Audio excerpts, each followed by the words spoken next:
Magandang araw mga bata! Ngayon ay tatalakayin natin ang isang mahalagang paksa na makakatulong sa ating buhay. Ang pagkakaroon ng positibong pananaw, pag-asa at pagmamahal sa Diyos at kapwa. Ating tatalakayin kung paano nakakatulong ang espiritualidad sa ating pang-araw-araw na buhay at paano ito nagdadala ng positibong pananaw, pag-asa at pagmamahal sa Diyos at kapwa. Sa nakaraan nating aralin, ating nalaman na ang espiritualidad ay ang malalim na ugnayan ng isang tao sa Diyos at sa mas mataas na layunin ng buhay. Ito ay hindi lamang tungkol sa relihiyon, kundi sa ating panloob na paniniwala, pagpapahalaga, at kung paano natin isinasabuhay ang ating pananampalataya sa araw-araw. Ang espiritualidad ay nagbibigay ng kahulugan at direksyon sa ating buhay na tumutulong sa atin upang magkaroon ng kapayapaan, pag-unawa at lakas sa pagharap sa iba't ibang hamon. Paano nga ba nakakatulong ang espiritualidad sa ating pang-araw-araw na buhay? Nakakatulong ang espiritualidad sa ating pang-araw-araw na buhay sa pamamagitan ng pagbibigay sa atin ng gabay sa paggawa ng mabuti, pagpapanatili ng positibong pananaw at pagpapalakas ng ating loob sa harap ng mga pagsubok. Kapag tayo ay may malalim na espiritualidad, nagiging mas madali para sa atin na harapin ang stress, anxiety, at iba pang emosyonal na suliranin dahil may tiwala tayo sa mas mataas na kapangyarihan na gumagabay sa atin. Ang espiritualidad ay nagbibigay sa atin ng positibong pananaw sa buhay. Pero ano nga ba ang ibig sabihin ng positibong pananaw? Ang positibong pananaw ay ang kakayahang makita ang kabutihan sa anumang sitwasyon, kahit na may mga pagsubok o hamon tayong hinaharap. Ang taong may positibong pananaw ay hindi madaling pinanghihinaan ng loob. Sa halip, nakikita niya ang bawat pagsubok bilang isang pagkakataon upang matuto at lumago. Kapag tayo ay may espiritualidad, nalalaman natin na may dahilan ang lahat ng bagay. Nagtitiwala tayo na may plano ang Diyos para sa atin. Kaya nagiging mas madali para sa atin ang manatiling positibo kahit sa mahihirap na panahon. Ang espiritualidad ay nagbibigay rin sa atin ng pag-asa. Pero ano nga ba ang kahulugan ng pag-asa? Ang pag-asa ay ang paniniwala na may magandang mangyayari sa hinaharap kahit gaano kahirap ang kasalukuyang sitwasyon. Ang taong may pag-asa ay hindi sumusuko basta-basta at patuloy na lumalaban sa kabila ng mga hamon sa buhay. Kapag tayo ay may espiritualidad, naniniwala tayo na hindi tayo nag-iisa sa ating mga laban. Alam natin na may Diyos na gumagabay at tumutulong sa atin sa bawat hakbang ng ating buhay. Dahil dito, hindi tayo madaling mawalan ng pag-asa at mas nagiging matatag tayo sa pagharap sa anumang pagsubok. Ang isa pang magandang dulot ng espiritualidad ay ang pagkakaroon ng pagmamahal sa Diyos at sa ating kapwa.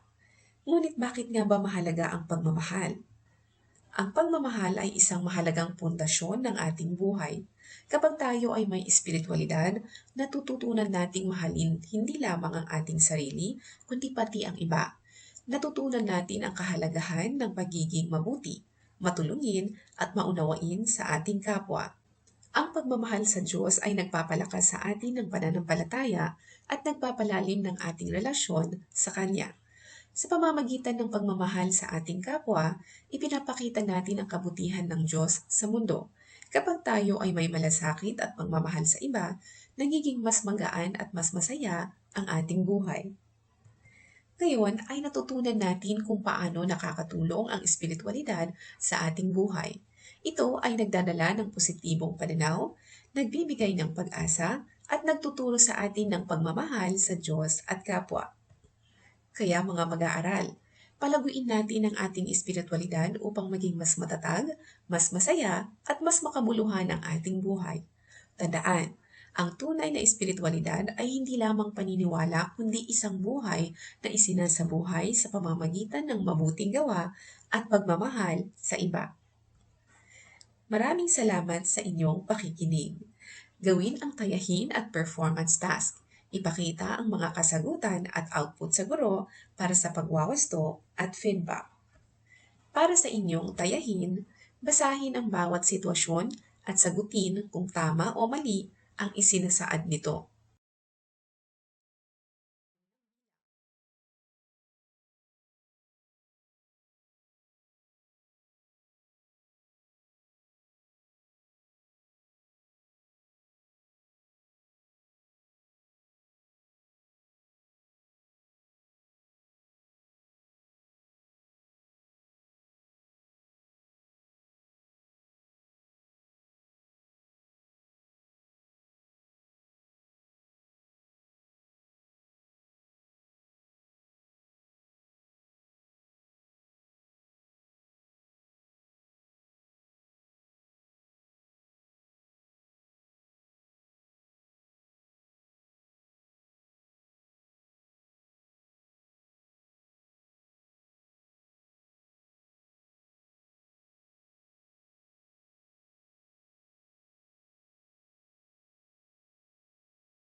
Para naman sa inyong performance task, sumulat ng isang reflection journal tungkol sa isang personal na karanasan kung saan ang iyong espiritualidad ay nakatulong sa iyo upang magkaroon ng positibong pananaw, pag-asa at pagmamahal sa Diyos at kapwa.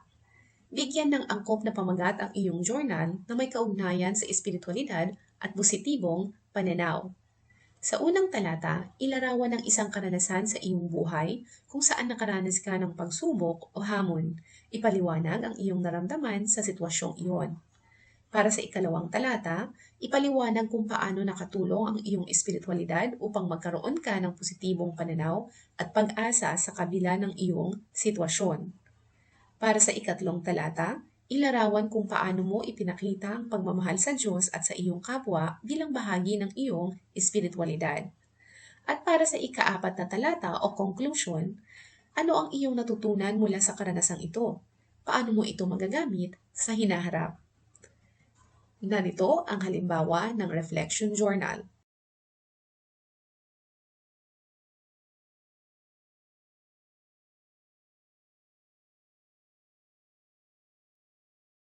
Muli, maraming salamat sa inyong pakikinig. Hanggang sa muli, paalam!